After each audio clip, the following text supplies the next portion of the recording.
I want to talk about how we can really express our truth or our voice, really express what's authentic to us, and how we might find ourselves, even though we desire to do that, we're unconsciously censoring ourselves.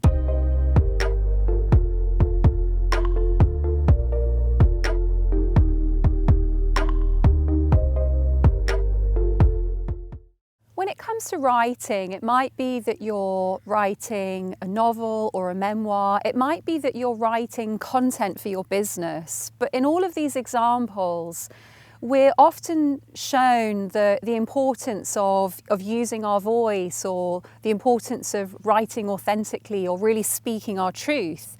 And we can understand that on an intellectual level. We can be like, yeah, I want to do that. But here's the thing.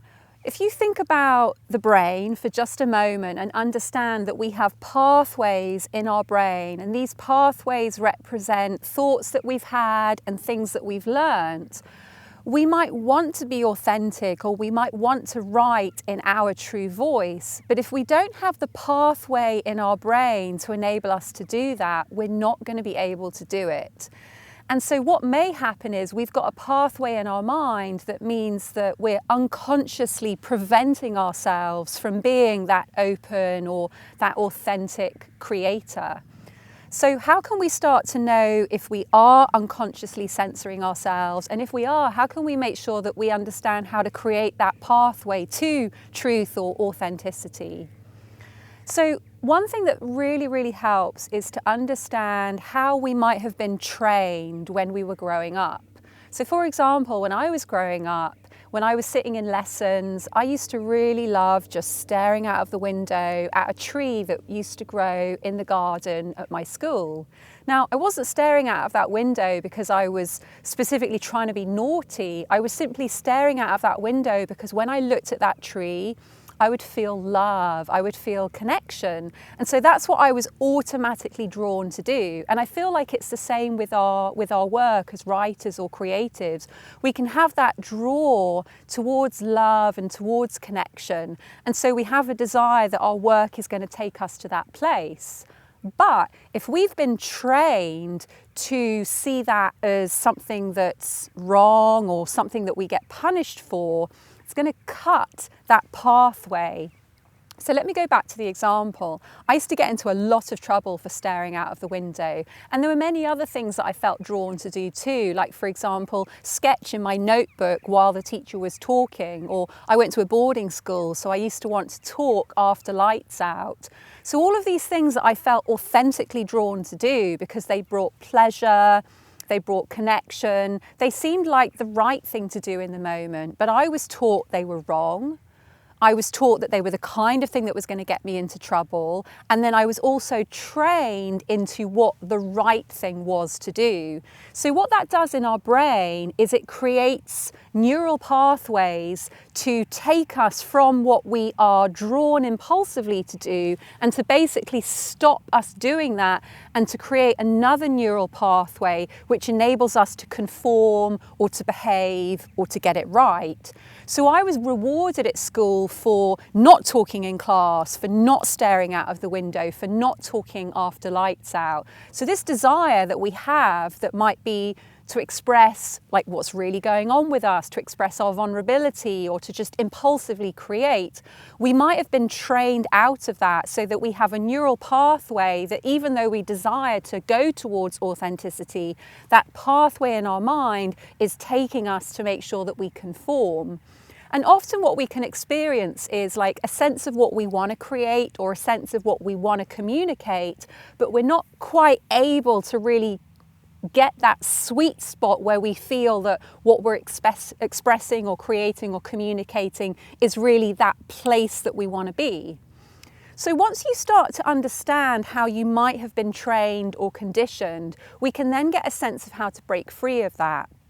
So you might find it useful over the next few days, as you've taken on the information of this video, to start to think about, okay, well, what did I get told not to do as a child, and what did I get rewarded for doing? So how might my brain unconsciously be censoring or unconsciously be stopping me from doing that which I taught was wrong, even though it's what I truly feel to do? And how might my brain have been redirected to conform or to behave?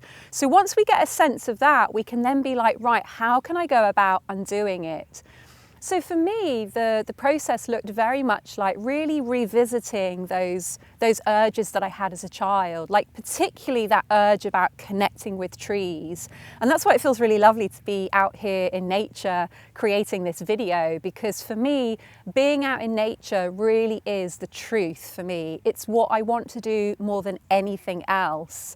And for me, the journey towards like that authenticity, that truth of expression, first and foremost has been about listening to that desire to be in nature. So rather than saying to myself, you can't go and sit in nature, you're meant to be running a business, like that, you know, that would be really irresponsible. What would people think if they knew that you spent 2 hours in the forest today rather than 2 hours sitting in your laptop? So it's to understand that chatter in your mind, which is simply the way that the brain has been trained, because the brain has been told it's wrong to connect with trees, or it's wrong to talk after lights out, or it's wrong to want to draw when the teacher is talking. So there's a certain amount of really recognizing how those thoughts are trying to prevent you from doing what your impulses want you to do. So I really want to invite you to really tune into what is that desire or that urge within you, and to start to explore it. Start to explore it in a way that feels safe. Start to explore it in a way that you're really with the experience.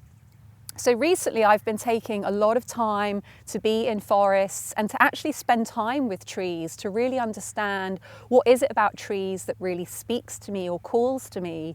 And also to really start to practice speaking or writing in a way that's really communicating the inner truth that you see as authentic to you, or you see as really unique or special to you. And I want to say that it's not an easy practice, and for you to understand that just because something feels hard, or just because your mind is really railing against you doing a certain thing, doesn't mean it's wrong. It's simply how you've been trained to believe, and that you can untrain it by understanding how that conditioning might have come about and what your true desires and urges as an imaginative soul, as a creative being might be. So I hope this has given you some understanding as to how our mind, if it's been trained in a certain way, it can unconsciously censor us. It can prevent us from going to a place that we really want to go to.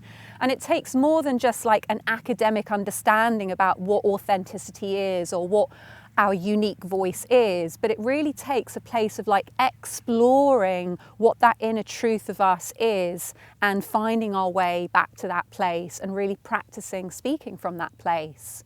I'd really love to know what you think about this. So it could almost be that you take time right now to really tune into what that truth might be saying to you, to really tune into what it is you really desire to communicate. And you can practice sharing that with me in the comments below.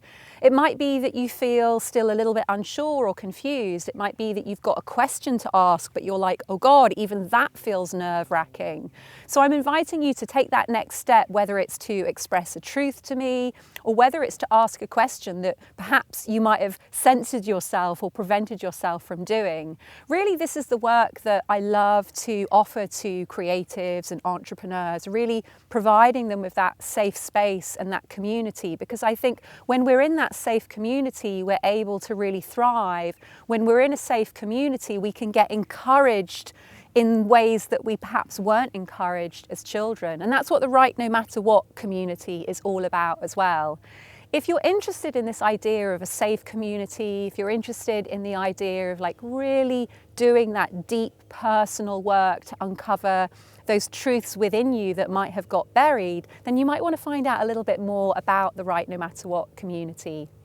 There's a free version of the community where you can have weekly support via my email newsletter. There's also a paid version of the community where if you feel to, you can go deeper into that personal work, really deeper and committing to that uncovering of your true self. You'll find information on the link that I'm sharing below. Really beautiful to share this wisdom that's coming from nature today. and also coming from that plane flying overhead. And looking forward to seeing you in the next video. Take care, my friend.